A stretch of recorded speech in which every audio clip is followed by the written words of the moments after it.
On the afternoon of November 7th, 2011, Jessica Bradford was arrested at the Julian Youth Academy, a Christian school for troubled teens in Whitmore, California, for the death of her 4-day-old child.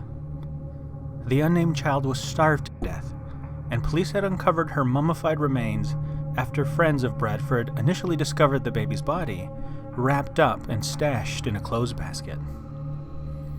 What follows is the story of Jessica Bradford and the case of the Christian Academy baby. Jessica Bradford seemed like she had everything together. She was an adopted child who grew up to seemingly have a well-adjusted life, filled with people who she could depend on. She had a stable boyfriend of several years and worked at the Julian Youth Academy, helping run the FACES program at the private Christian school. Jessica was seen as a role model within the program that worked to fight against child exploitation and sexual slavery. Many of the girls in the program and at the school looked up to Jessica as an example. So when Jessica became pregnant, she kept it a secret. Her close friends and the staff at the school were unaware of the pregnancy, Jessica slowly adopting baggy clothes to hide herself. She kept the details of the pregnancy secret because she had feared that it coming out would see her losing her job at the Christian Academy and negatively impacting her current lifestyle. Jessica even kept the pregnancy a secret from her boyfriend because she feared that it would affect his life and potentially impact the couple's relationship, of which she continued all throughout the pregnancy. Jessica managed to carry the baby to term without anyone knowing, finally giving birth to the child at the Christian Academy, alone and under the deck of the school. What follows is a series of events that are gruesome and difficult to imagine. After giving birth to the child, Jessica would then hide the newborn around the campus and even in her car for the next several days. She claims that she tried to breastfeed the newborn, but that she was not producing milk. She even attempted to drop feed the child with water from her fingertips for several days, all while hiding the child from sight. As Jessica was a child saved by adoption, she had initially planned to give up the child, even going as far as Googling safe surrender sites. At one point, Jessica even began to drive to a location before ultimately convincing herself that she could not give up her child. From that point on, the child's days were numbered as Jessica continued to hide it away, denying it the care and support that it needed. Jessica would not even name the child, noting that doing so would have made it all too real for her.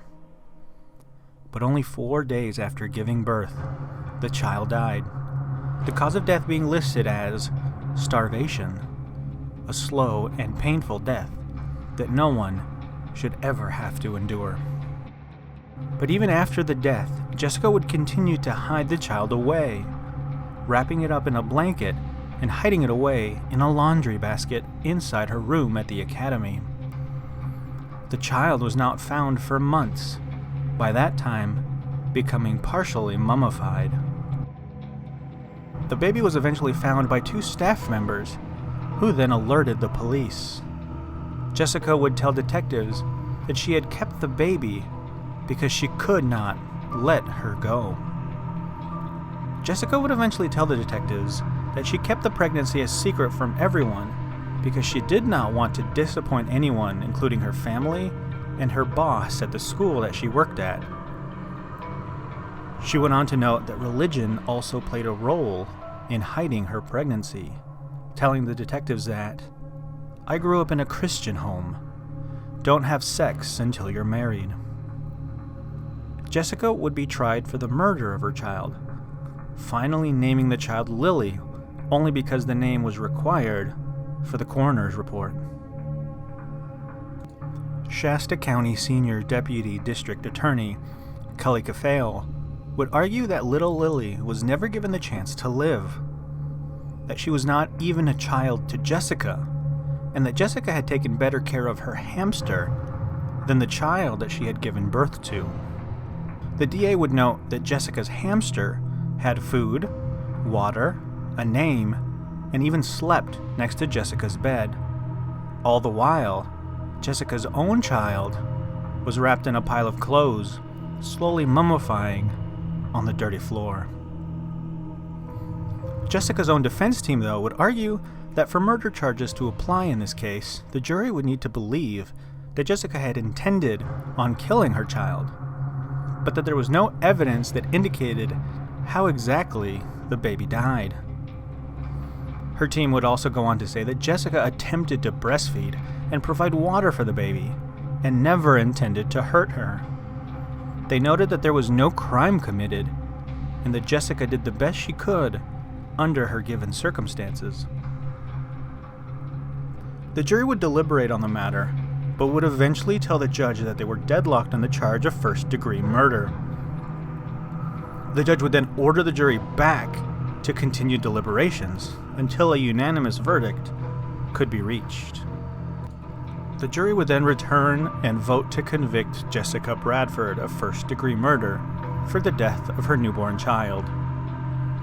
3 years after her death, Jessica Bradford was sentenced to life in prison with the possibility of parole in 25 years. The death of baby Lily is a tragic one. Born into this world and suffering until her death only 4 days later, Jessica Bradford will spend the rest of her days in prison, hopefully thinking on the life that she brought into this world and so cruelly took from it.